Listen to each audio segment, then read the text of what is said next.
Hello, everyone. Welcome back to the final day of Data Champions Online, the leading online event for senior data and analytics executives. Before we kick off with today's first session, I just wanted to run through some housekeeping. We will be stopping for a 10-minute Q&A at the end of each session. Please submit your questions via the Q&A box on your webinar interface. If we do not have time to get to all the questions, we will try to respond to them by email after the session has ended. So without further ado, for our first session today, we will be investigating how do you build assurance in the accuracy and completeness of your data. We are joined by an excellent speaker, Yali Sassoon. Yali is a co-founder and chief product officer at Snowplow Analytics, a company that provides technology to collect accurate and complete customer data across different platforms and channels in real time. Yali is principally focused on empowering data teams to meet the challenges they face around data delivery, meaning, quality, and governance. Prior to co-founding Snowplow in 2012, Yali worked with data in a number of roles, including as a commercial analyst at OpenX, a strategy consultant at PwC, and an operations consultant at Maersk Shipping and Vestas Wind Systems. Yali has a Master's of Philosophy in the History and Philosophy of Science and an Honors Bachelor's in Natural Sciences, both from the University of Cambridge. Before I pass over to Yali, I just wanted to quickly kick off with a polling question. Our poll for this session is, how would you rate your current organization in terms of actively managing the quality of your data? The choices are advanced, getting there, or behind the curve. I'll give you a few seconds to let us know which of these most accurately embodies your organization.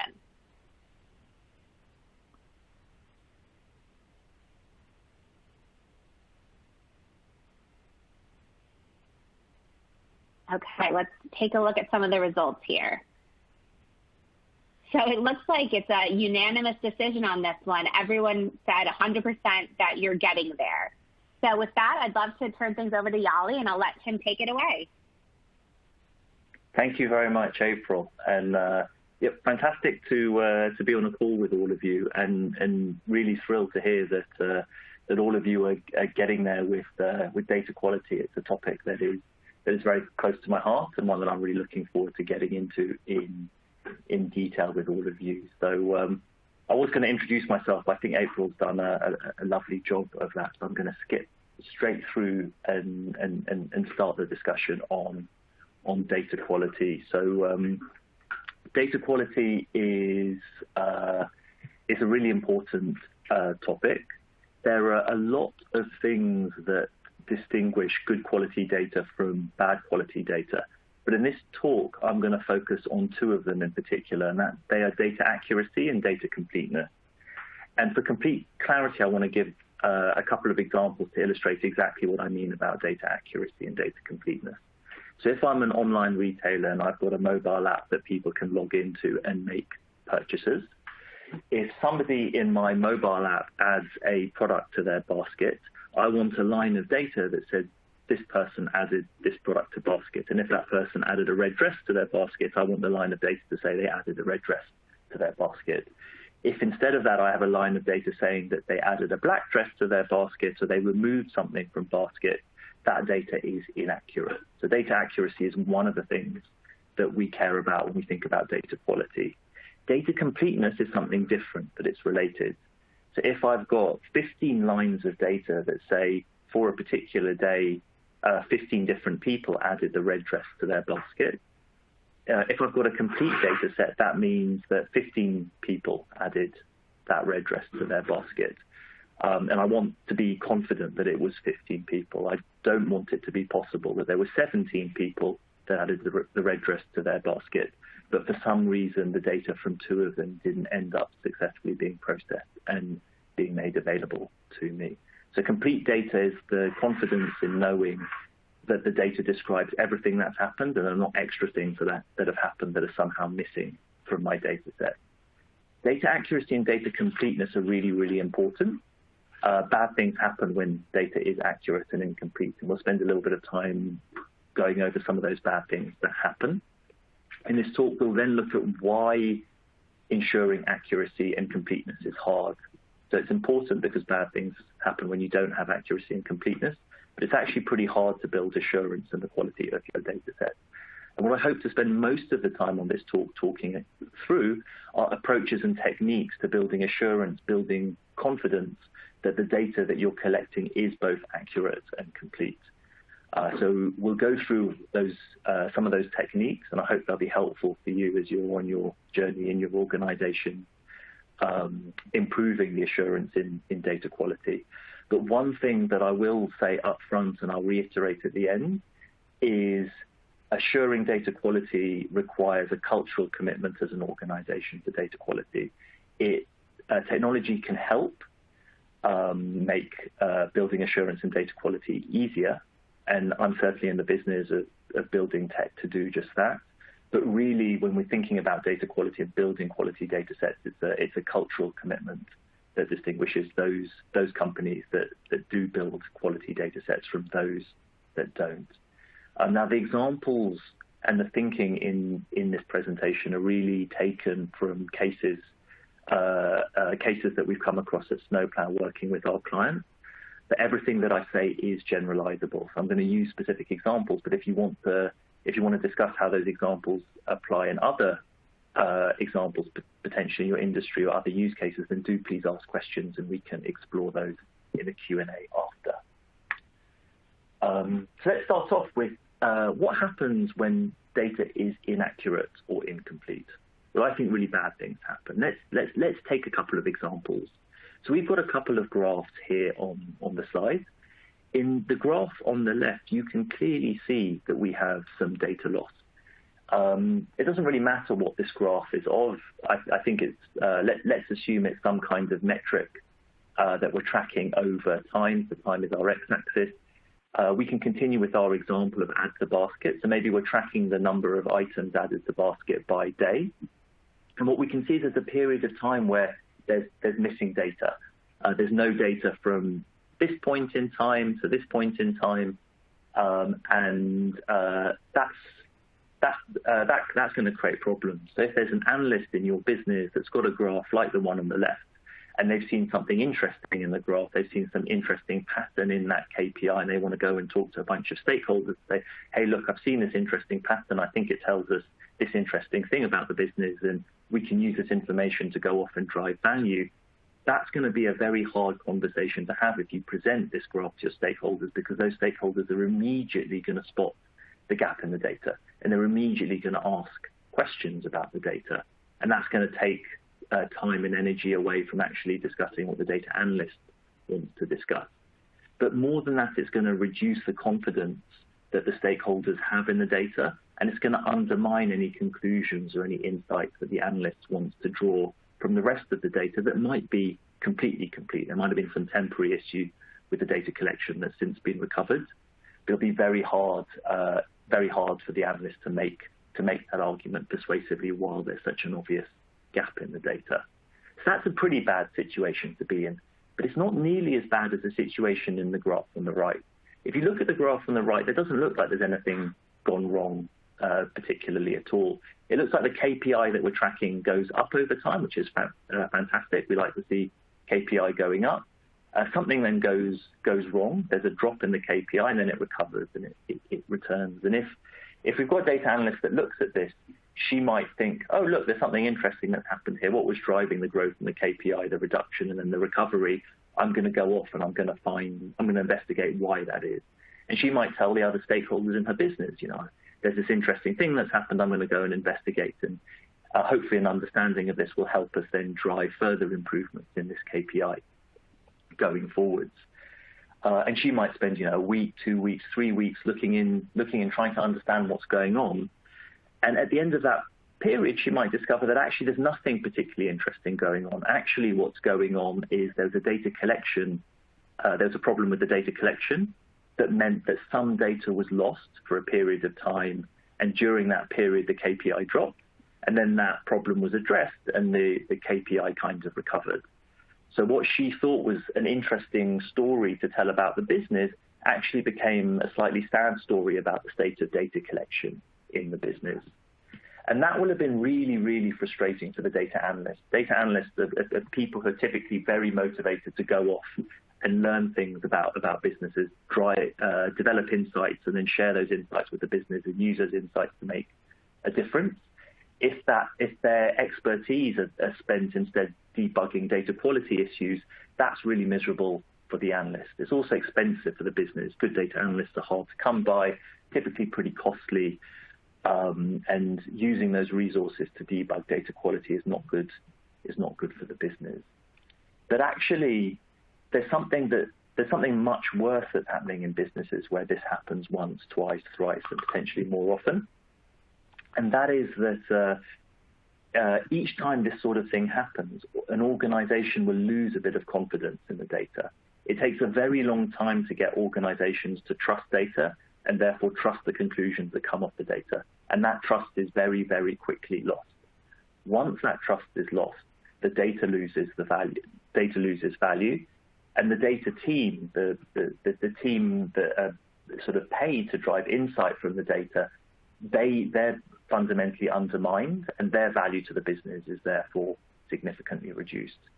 Not to mention all the investment that team might have made in data infrastructure and tooling to help collect data and use data and act on data to drive business value. So it can be very, very corrosive for questions to be raised about the quality of the data, particularly in the data-driven business. So data quality issues, concerns about accuracy and completeness, they're really, really bad news for companies. And if you work in data, it's not surprising that you should care deeply about the accuracy and completeness of your data, and you should want, and I'm sure all of you do want, to make sure that data is accurate and complete. Unfortunately, that's not a straightforward thing to do.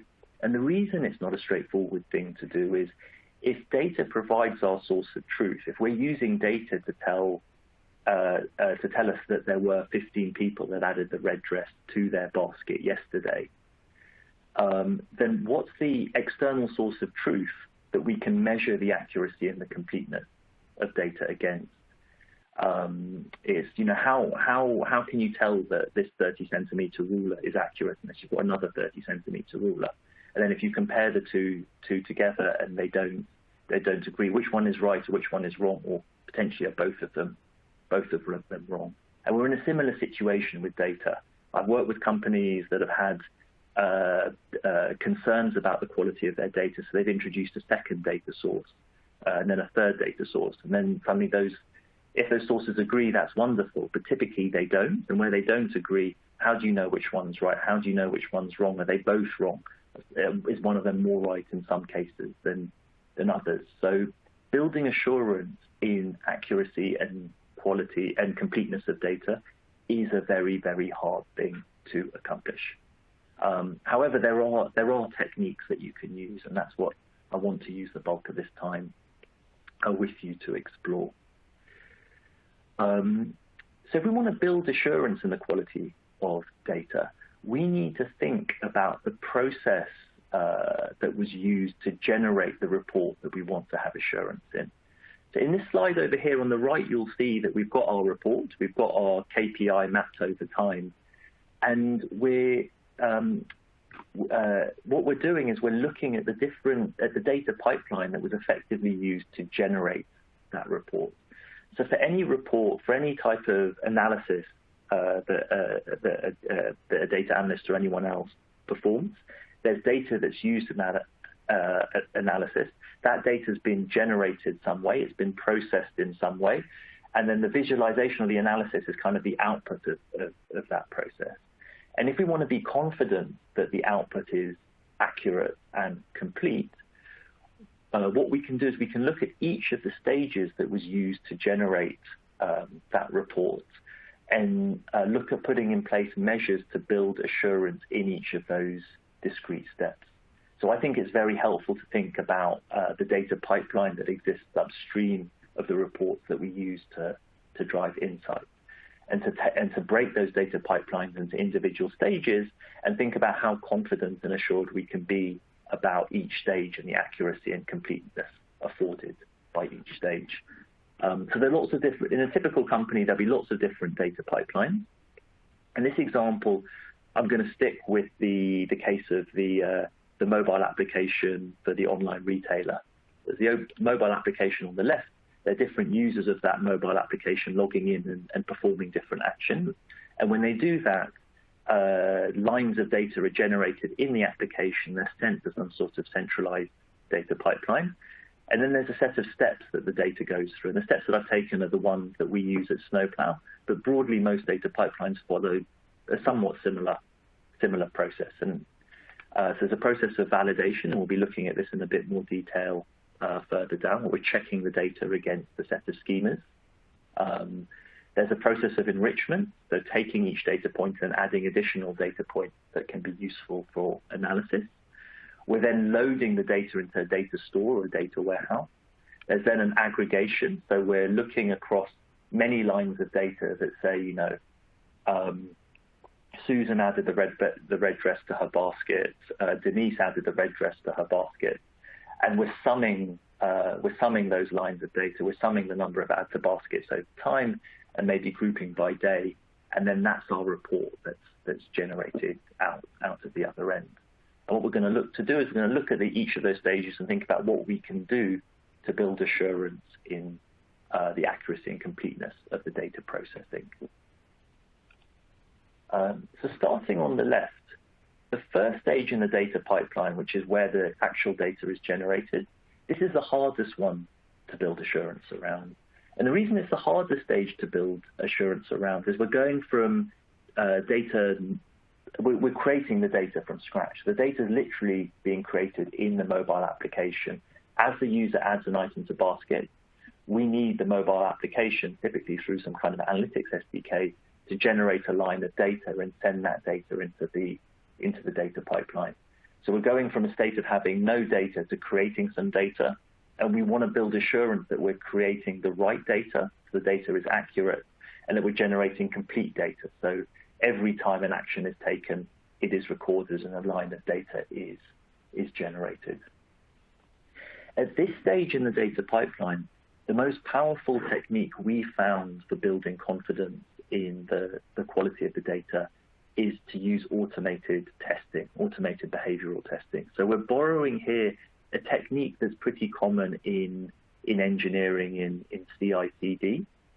So it's pretty common if you're in digital, if you've got websites, if you've got mobile apps, if you've got different production systems, to write behavioral tests that simulate users moving through the website or through the mobile app, to do things like check that your checkout process works. So to continue with my online retail example, it's very important for an online retailer to make sure that their online checkout works. And as they release new versions of their mobile app, to be confident that each new version hasn't broken the checkout flow and therefore prevents users who want to buy from buying. And so what the developers of that mobile app will typically do is they'll have an automated test that simulates different users going through the checkout flow, adding different items to their basket, and then transacting. And it will check that those flows work and that the transaction is correctly generated. And what we work with our customers to do is to help them extend those tests. So they're not just checking that the checkout works, but they're checking that as the user steps through the checkout flow, every action that the user takes is generating a line of data. And that line of data accurately describes the action that the user has taken.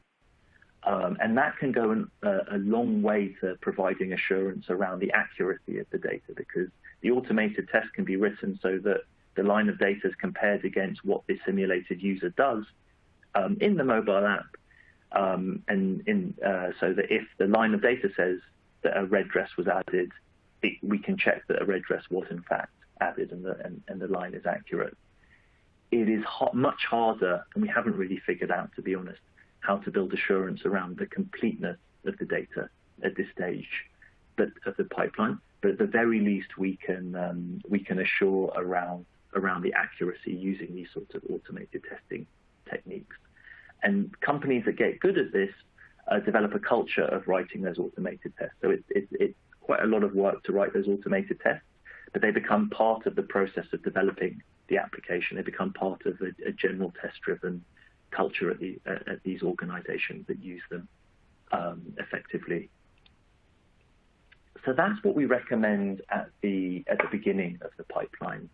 If you look at then subsequent stages in the data processing pipeline, Assuring accuracy and completeness actually gets a lot easier. But it gets a lot easier if we can follow a set of principles. So the first principle is that each stage in the data pipeline should be transparent. For any report that you build, you should be able to draw out, or the data engineers and data scientists and data analysts at your organization should be able to draw out the pipeline that was used to generate that data and identify the different steps in that pipeline.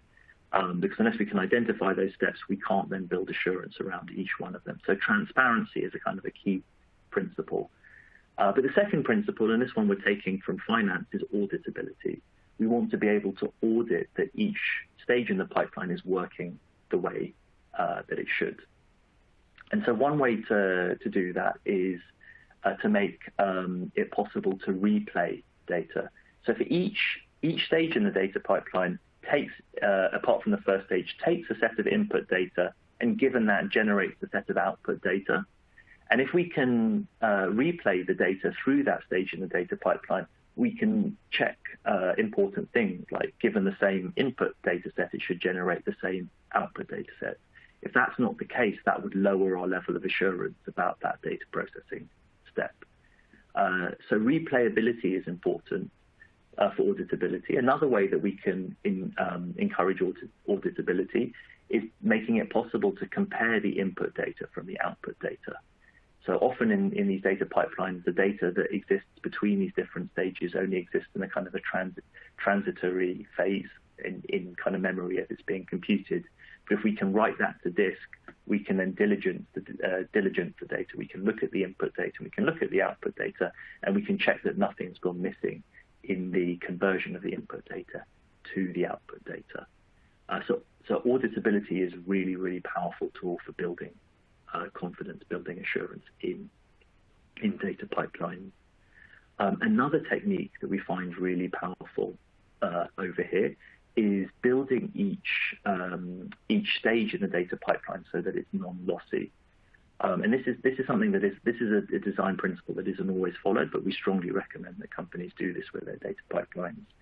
So if you design each step in your data pipeline so that where there's a problem with a line of input data such that it can't be processed successfully, instead of just silently ignoring that process should generate a failure, and that failure should be stored somewhere and aggregated somewhere. And that creates the possibility of monitoring failures and alerting on them. And that is an incredibly powerful thing to do, because it means that you can take that instead of finding out about data quality issues after the fact, you can actually proactively alert your business to data quality issues as they emerge. So the kinds of techniques that I've talked about here are particularly easy where you have stages in the data pipeline where for every one line of input data, you should generate one line of output data. And in many modern data pipelines, a lot of the first few stages in the data pipeline meet this requirement. So in the Snowplow data pipeline that I described, when we're validating data, you're taking a line of data, you're checking it against a scheme or a definition, and once it's passed that check, it should come through, and you should have one line of output data. So just being able to check you've got the same volume of data coming out as going in is one useful check to build confidence in the data pipeline. And it's a pretty easy thing to do to build assurance. Towards the end of the data pipeline, where you might be aggregating the data, there are a different set of techniques that you can employ to build confidence and assurance in these steps. So in the example that we've got here, we've got a data store which has got one line of data for every action that the user's taken in the mobile app. Every time a user adds an item to basket, it generates a line of data. And then we're running a query on that database to sum the number of add to basket by day and plot that on a graph. So there's an aggregation step over here, and we want to build confidence that aggregation step is aggregating the number correctly. And there are different ways we can build that assurance. So if we're computing a metric and there are a number of different ways of computing it, then computing it multiple different ways and making sure that all of them give the same answer is one way to build confidence. Another way is to write a different sort of automated test against the aggregation process. It's possible to write automated tests against aggregation processes that check given different combinations of input values that the data is aggregated in the way that you'd expect. So it's a different sort of test to the behavioral tests we talked about earlier, but they're also very valuable for employing at this stage of the pipeline. But I think the most important way to build assurance is making sure that the results are reproducible. So if you've got the stored data, you have the ability to, if there's a question mark about whether the aggregation is done correctly, you can go back to the data store and recompute that value, or try different ways of computing it to make sure that what's in your report is actually what you thought of build assurance that way. So I mentioned a couple of slides earlier that one really important principle is making sure that every single one of these microservices, that if there's any failure by that microservice to process a line of input data, that rather than silently dropping that line of input data, instead an error is generated, and that is those errors are aggregated, and you've got a kind of an alternative data store of all the lines of data that failed to be processed for one reason or another. That is really important because it means you can actively monitor your data pipeline for data quality issues, and that's something that we do a fair amount of at Snowplow, and it means that we can tell our customers, hey, look, you tried to process, in this case, between 5 and 6 million events, and of them 0.884% actually weren't successfully processed, and then provide hopefully useful metadata so that those underlying issues can be spotted and debugged and addressed quickly before too much data is lost as a result of those issues. So this kind of technique is really, really valuable for building assurance around the completeness of your data set.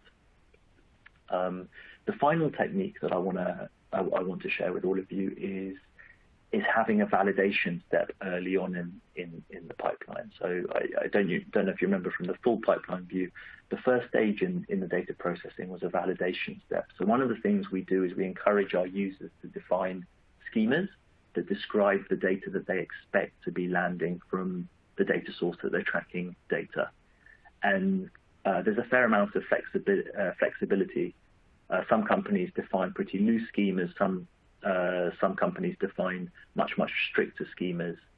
Fundamentally, the stricter you can be about the shape and the set of expected values in your input data, the more confidence, the more assurance you can have that the data is good quality, and that any deviation from those expected values will be spotted early and alerted on using that failed data processing model that I showed in the previous slide. So we see schemas as being very, very powerful tools for building assurance in data. As an aside, if you can version your schemas, that also creates a level of flexibility so that you can change the structure and the shape of your data over time. So well-versioned schemas provide both flexibility and assurance in data completeness and accuracy. So they're very, very powerful tools to use for a variety of reasons. So hopefully running through those techniques has been helpful to all of you. A lot of those techniques are presented in kind of a technical context in terms of a data pipeline, in terms of the data processing that happens to the data. So the point that I really want to end on, which is the one that I flagged on in the beginning, is that while all these different techniques are sort of technical in nature, actually the biggest barriers to organizations adopting these techniques are cultural. All of them require significant ongoing effort. So writing those data quality tests that I talked about that happen upstream in the pipeline where you're collecting the data, or downstream in the pipeline when you're aggregating the data, that's all additional work that needs to be undertaken if you want to build this level of assurance in your data. writing schemas and evolving those schemas that describe the structure of your data and let you validate that data, that takes work. And then additional work is required to build the processes to respond to data quality alerts appropriately. It's not enough to generate an alert. You actually have to have somebody who's going to look at the alert, who's going to debug the issues and resolve them. Otherwise, there's no value to generating those alerts. So these sorts of techniques require organizational commitment. Technology can make this easier, and I'm from a business that focuses on doing that. But we can't take the effort away. This will always require effort. However, the good news is that this effort will pay itself back many, many times over. If this becomes part of your organizational culture, if this becomes part of your data culture, it makes managing data quality much easier on an ongoing basis. You change data quality from being this ugly thing that rears its head every time there's a data quality problem to something that's proactively managed and monitored and doesn't take an unexpected amount of resource. And it means you can then divert, your data analysts and your data scientists and your data-driven team members to doing what they do best, which is using the data to driving insight and activation. So that is the end of my talk, but hopefully it was helpful, and hopefully there's some questions that we can spend a bit of time discussing now. Great. Yeah, we do have a couple questions. Just a reminder, if anyone else has a question for Yali, you can submit that over the Q&A just at the bottom of your screen. So the first question is, the steps that you outlined for building assurance and data quality make sense for data pipelines that you build yourself, but do the same approaches work for other sorts of data pipelines, example, data provided by third parties? That's a very good question.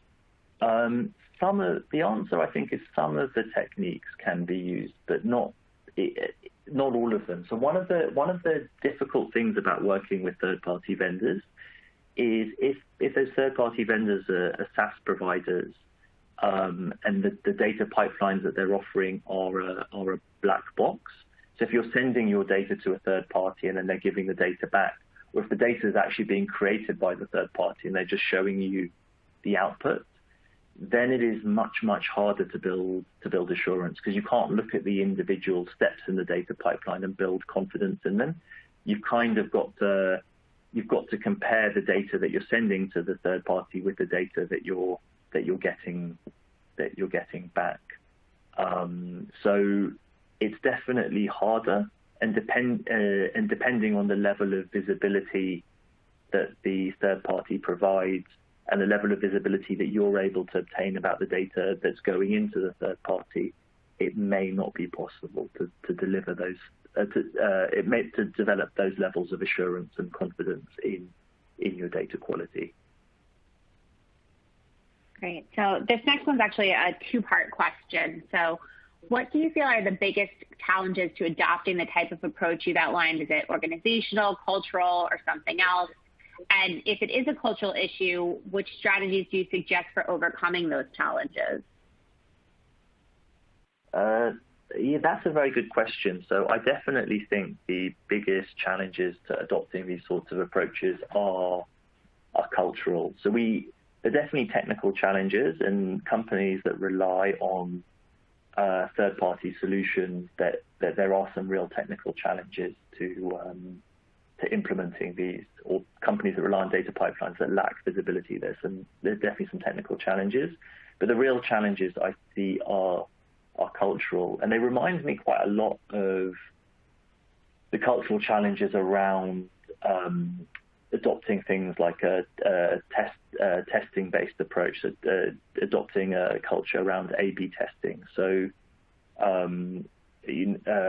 sort of 5 to 10 years ago, when A/B testing was really picking up, a lot of companies were realizing that there were a lot of opportunities to run experiments, and they were, sending out emails and developing their products, and and really doing anything. When any sort of business decision was being made, there were opportunities to test whether that decision was right or wrong. And running an A/B test is relatively straightforward, but actually as an organization, to take a test-driven approach to decision-making requires a cultural commitment. It requires people not to jump to the answer, but actually to test the answer and to build time and effort into running those tests. And I really feel, and a lot of organizations weren't able to meet those cultural challenges. Many others were. And now I see a lot of similar, I see something similar happening with data quality. So there's a growing recognition that companies need to invest in data quality and building assurance in the accuracy and completeness of their data. But it's to really make it work, you've got to get buy-in from the whole organization, that there needs to be a level of input and a level of ongoing investment in data quality, when really fundamentally everybody in the business wants to jump to the answer. Everybody in the business wants to invest instead in AI tools which are sexy and fun and drive insight from the data. But if you haven't done the groundwork and you don't have the quality data, the best AI algorithm in the world is going to output garbage, because there's garbage in, garbage out. So it's the barrier is cultural. It's partly around education, like people who getting that organizational buy-in means explaining to non-data types why data quality is an issue, why it's difficult, why it matters, why it requires work, and why that requires resource and patience. Great. So it looks like we have one more question. Unless anyone else has any others, please feel free to give those in. So data quality isn't always a key subject within the industry or even at industry conferences, but given the importance that you put on data quality, why do you think that is?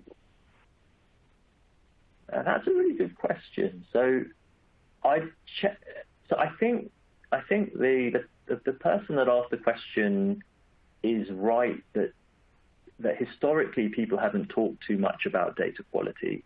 It hasn't been a big topic at conferences. And I think it's a really good question to ask why, and I will answer it.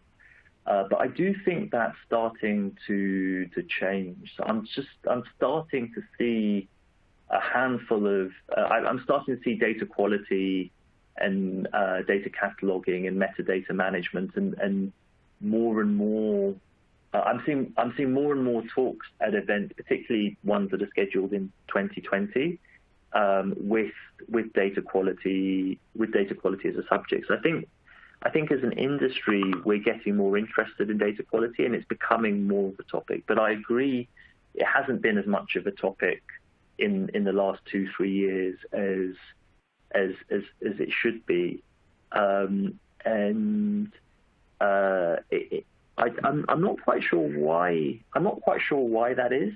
I think part of it is it's not a sexy topic. It's a very kind of nuts and bolts topic. There are no easy answers. People would bluntly much rather talk about AI to bring that up again. It's new. It's sexy. It unlocks all kinds of different possibilities. So I think that's one reason. I think data collection and data quality and all those things are less sexy and haven't been talked about so much. But I also think the growing interest in AI is now driving growing interest in data quality, because actually using data for applications like personalization and so on, they depend much more on data completeness. Like if you're using data just to plot trends over time, then if you're missing 5-10% of your data, it doesn't matter so much. The trend is going to look broadly the same.